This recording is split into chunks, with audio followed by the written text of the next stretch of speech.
Alors j'ai été formée en art appliqué, en design à Paris. C'était une formation que j'ai pas du tout aimée parce que ça consistait à fabriquer des packaging pour des marques, à faire des stands pour L'Oréal, enfin très éloigné du domaine de l'édition et de l'illustration. Mais à côté de ça, on nous demandait de pratiquer du dessin d'observation et ça j'aimais beaucoup. Et à l'époque, donc j'étais à Paris et j'habitais dans un petit studio de 9 mètres carrés, donc très très petit. Et je passais mon temps à dessiner ma cuisine, mon salon, ma salle de bain, enfin tout était en un, en une pièce très très petite. Et je pratiquais vraiment beaucoup le croquis comme ça de manière un peu impulsive. Après, j'ai eu à la fin de l'année un projet d'art plastique qui m'a beaucoup plu autour du thème des viscères. Et là, je me suis mise à faire du dessin automatique où je savais pas ce que j'allais faire. Enfin, c'était la page blanche et puis je me laissais vraiment, je laissais aller un peu mon inconscient et ça a donné lieu aussi à pas mal de carnets d'images très abstraites. Et quand je suis arrivée à Bruxelles, bah, il fallait que je me trouve un travail. Et là, j'ai été caissière pendant un an chez Club.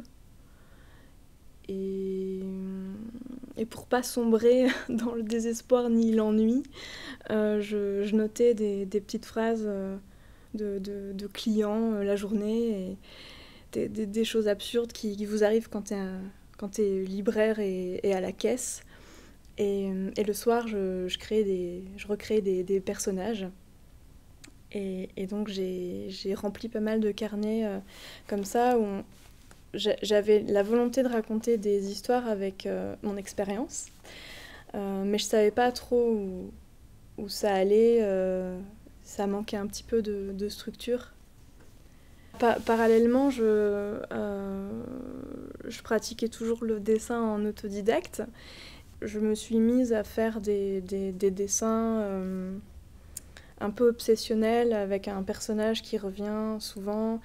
Et là, je pratiquais l'encre de Chine avec la plume et je me mettais à faire des petits traits avec des décors oniriques dans lequel traversait ce personnage de petite fille. Et donc ça a donné lieu à ma première exposition, La Nuit d'Albertine, à Bruxelles.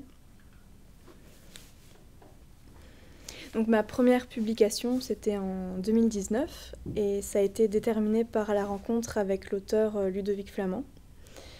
Et à l'époque, je lui avais montré des carnets de fin d'année de design, toujours sur le thème des viscères. Et ça l'a intéressé parce qu'il avait un texte déjà accepté aux éditions Esperluette, mais il n'y avait pas d'illustrateur pour travailler dessus. Et il s'est dit qu'il allait le proposer à Anne Leloup, qui est l'éditrice.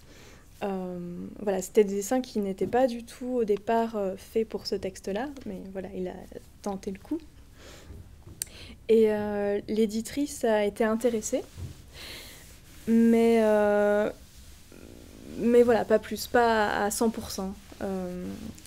Et donc là, je me suis mise vraiment à travailler pour le livre et à faire une nouvelle proposition.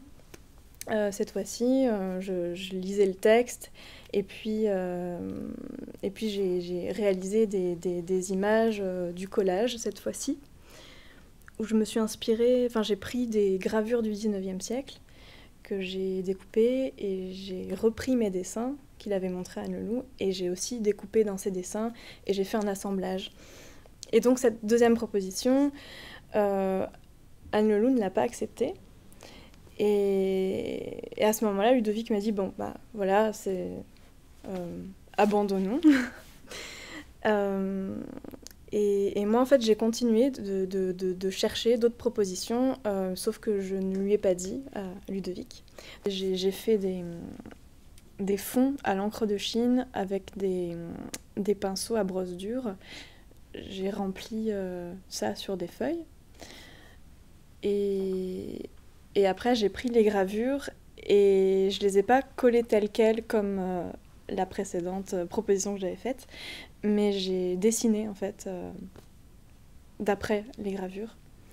Et après j'ai cherché avec les formes ce que ça pouvait évoquer, parce que pour moi ce qui était important c'était pas d'illustrer littéralement le texte, enfin de créer un rapport de redondance, mais plutôt de laisser assez ouvert et que l'image donne une impression plus qu'elle n'illustre finalement le texte.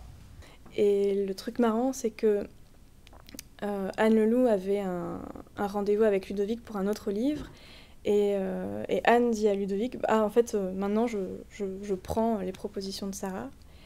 Et Ludovic a dit quoi? Il a été surpris. Et finalement, voilà, ça s'est fait avec cette troisième proposition.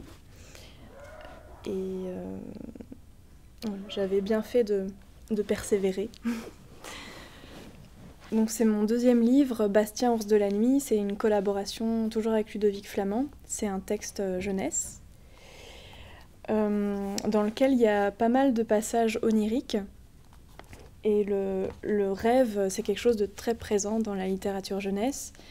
Et moi, j'avais envie de l'aborder en faisant des images très réalistes pour que ça crée un contraste.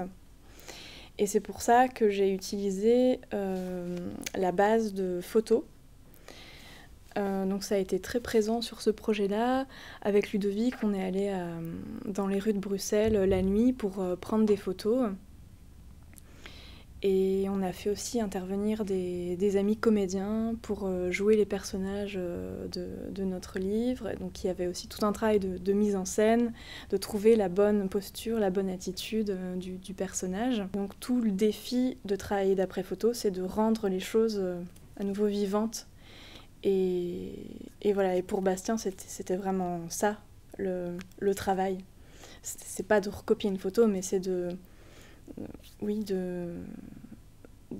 rendre les choses vivantes. Les arbres qui sortent des fenêtres, ça je me suis inspirée d'arbres que j'ai fait des recherches sur des arbres qui m'avaient l'air très beaux, un peu magiques, et après je les ai aussi un peu fait à ma sauce, donc il y a une part de réalité, puis il y a une part d'imagination.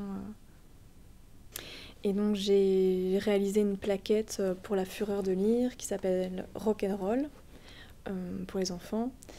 Et aussi on m'a demandé d'illustrer 10 mots de la langue française sur le thème de l'air.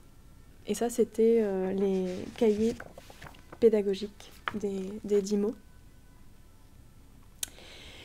Et je me suis vraiment demandé vers quoi j'allais, quel style j'allais adopter, si c'était plutôt un style réaliste à la Bastien ou bien quelque chose de plus, on va dire, jeté et stylisé comme Rock'n'Roll.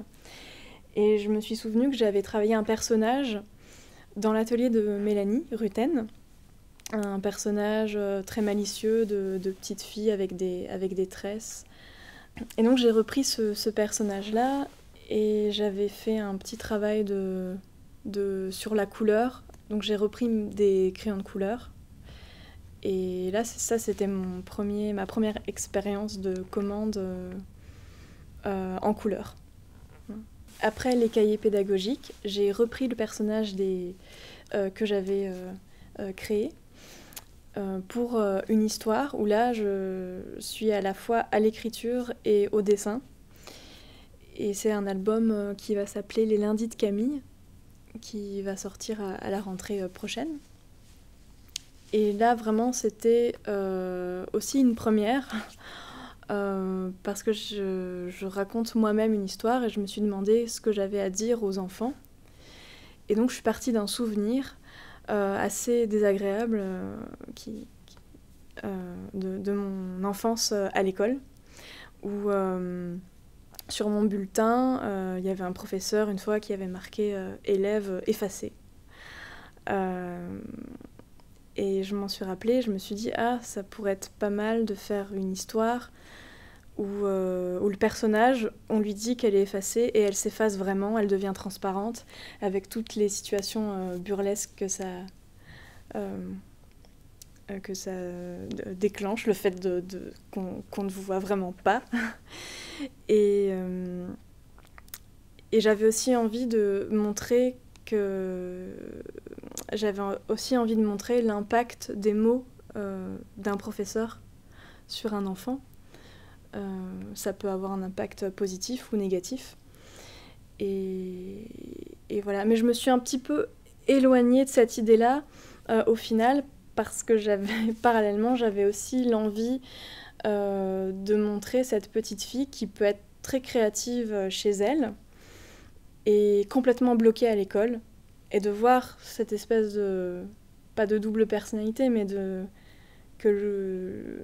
ces deux contextes-là fait que, voilà, à l'école, avec un professeur qui n'encourage pas, qui ne voit pas un de ses talents, c'est-à-dire, elle est artiste en fait.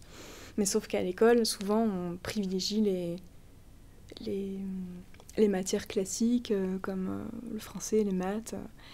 Et si on ne donne pas la place à d'autres choses, tout le monde n'est pas forcément fait pour ça. Et donc ça peut créer des sortes de tensions. Voilà. On passe quand même la plupart de notre temps enfant à l'école. Et si ça se passe bien, c'est pas mal. Quand je regarde mes carnets du passé, je me dis qu'il y avait un peu tout était là, mais sauf que ça n'avait pas vraiment de forme. Et maintenant, avec les lundis de Camille, par exemple, j'ai vraiment structuré une histoire de A à Z. Et l'aspect narration est beaucoup plus présente maintenant dans mon travail qu'avant. Et donc voilà, j'ai acquis une certaine structure, comme je le disais. Et le défi aussi aujourd'hui, c'est de retrouver cette spontanéité, cette liberté que j'avais avant dans ces carnets où il n'y avait pas de résultat à voir, en fait. Je le faisais pour moi, et aussi en pensant qu'on allait lire mes carnets quand même. Il y a toujours cette dimension-là. Mais ouais, c'est retrouver la liberté en ayant la structure.